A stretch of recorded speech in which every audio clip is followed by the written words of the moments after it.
Assalamualaikum warahmatullahi wabarakatuh. Bismillahirrahmanirrahim. Alhamdulillahirabbil alamin wassalatu wassalamu ala asyrafil anbiya'i wal mursalin wa ala alihi wa sahbihi ajma'in. Amma ba'du. Jamaah ngaji bareng di channel ANC yang berbahagia, marilah kita memanjatkan puja dan puji syukur kehadirat Allah Subhanahu wa Ta'ala, di mana kita saat ini masih diberi kesempatan kesehatan sehingga kita bisa ngaji bareng dalam keadaan yang bahagia, tiada suatu aral yang melintang.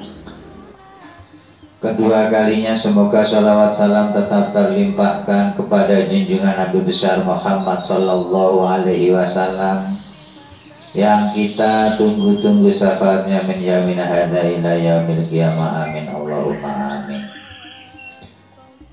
Sebentar lagi kita memasuki Idul Kurban atau Idul Adha, di mana di berbagai tempat diadakan penyembelihan kurban, baik itu di musola, di masjid, di kampung-kampung, bahkan di rumah-rumah penduduk. Oleh sebab itu mari kita ngaji tentang bagaimana umpama hayawan yang kita sembelih itu tidak langsung mati karena sesuatu hal. Apakah masih bisa halal atau tidak? Ini nanti bisa kita lihat keterangannya di dalam kitab Al-Bajuri.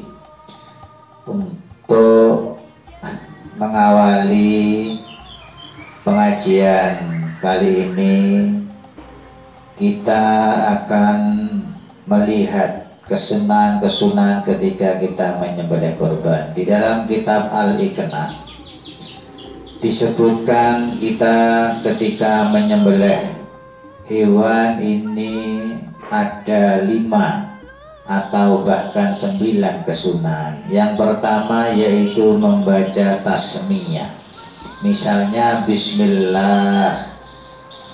Kemudian yang kedua membaca sholawat dan salam kepada Rasulullah Shallallahu Alaihi Wasallam, misalnya Allahumma sholli ala Muhammad. Kemudian yang nomor 3 menghadap kiblat. Jadi hewan itu kita sembelih dengan menghadap kiblat. Kemudian yang nomor 4 membaca takbir 3 kali, misalnya Allahu Akbar, Allahu Akbar, Allahu Akbar. Kemudian yang nomor 5 berdoa agar hewan yang kita sembelih itu diterima oleh Allah Subhanahu wa Ta'ala, misalnya dengan doa Allahumma hadza minka wa ilaika fataqabbal minni, ya, atau minhu, atau yang lain. Kemudian yang nomor 6 gaman atau pisau yang kita gunakan untuk menyembelih itu harus yang sing landep, ya. Kemudian yang nomor 7 menekan ketika kita menyembelih itu, imroruha wa tahammulu dhahabiya wa iyabiya. Jadi harus ditekan supaya lebih mantap. Kemudian yang nomor 8 ija'uha ala kiha al-aisar.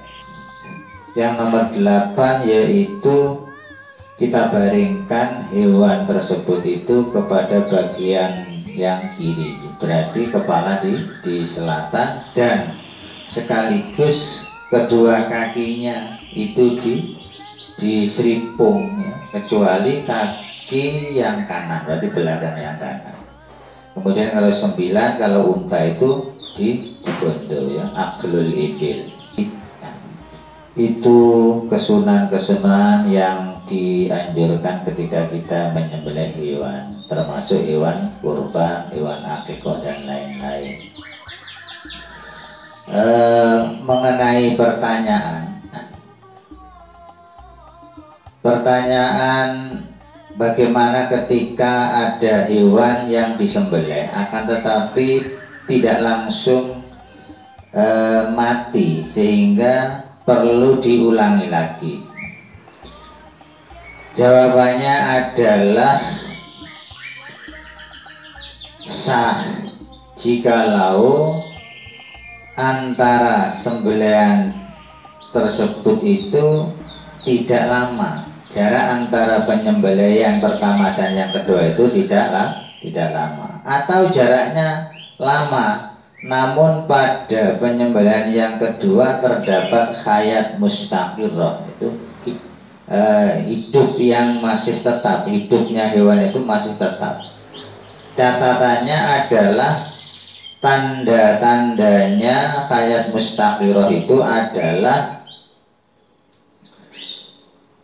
memancarkan darah. Ketika hewan disembelih itu masih memancarkan darah, atau gerakan yang keras. Disembelih yang kedua itu masih mempunyai gerakan yang kuat atau yang keras.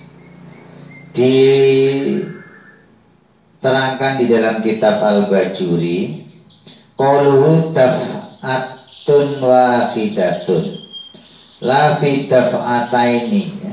Jadi penyembelihan itu satu kali, tidak dua kali.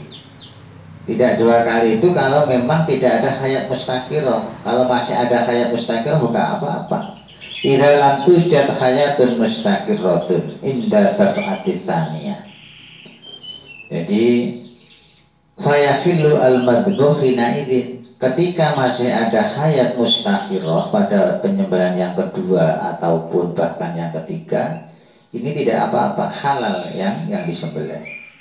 Wa mislu daf'ati tsaniyah ghairuha kasalisah, ya. Baik itu ambalan yang kedua, ketiga, keempat, bahkan kalau masih ada hayat mustaqirrah kita ganti pisau misalnya, atau kita lepas pisaunya kemudian kita ulangi lagi, itu gak apa-apa kalau masih ada hayatun mustaqirratun. Fasartu wujudul hayatil mustaqirrah fi ibtida'il wad'i akhir marrah. Jadi intinya penyembelihan kedua, ketiga, keempat tersebut itu kalau masih ada hayat mustaqirrah itu tidak apa-apa, halal yang disembelih. Wa mahallu dzalika inda tulil fasli, dan waktunya sudah agak lama. Kalau waktunya langsung, meskipun gak ada hayat mustaqirrah, kita sembelih ulang atau kita ulangi yang kedua gak apa-apa. Itu tadi ada syarat hayatun mustaqirrah tadi itu kalau jaraknya lama. Kalau jaraknya langsung ya gak membutuhkan syarat mustaqirrah. Misalnya kita sembelih lepas, gak apa-apa kita langsung sembelih lagi karena waktunya masih gandeng. Wa illa falau rafa as-sikin wa ada fauron, kalau waktunya itu tidak lama, yakni langsung, misalnya pisau itu terlepas kemudian kita ulangi lagi langsung, tidak apa-apa. Au alqaha liqoniha kalah wa akhadha ghairaha fauron, atau karena pisaunya itu tidak dipersiapkan atau memang yang disembelih itu banyak sehingga yang kesekian kalinya sudah tidak mempan atau sudah tidak landep lagi, kita ganti yang lain, kita lemparkan, kita ganti yang lain, itu gak apa-apa karena langsung. Ausyakotot minhu, atau lepas, wa akhadha dan mengambil yang lain seketika, gak apa-apa. Au qallabaha wa qata'a biha ma baqiya halal madbuh, atau kita bolak-balikkan kemudian kita potong apa yang masih tersisa, maka halal yang disembelih tersebut.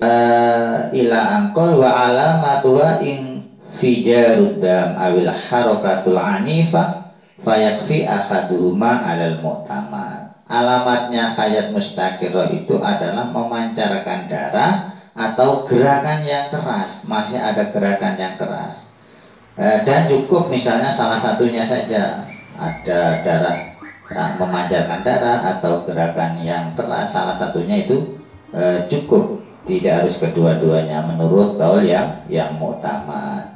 Keterangan dari kitab Hasyiah Al-Bajuri juz tsani shahifah 286.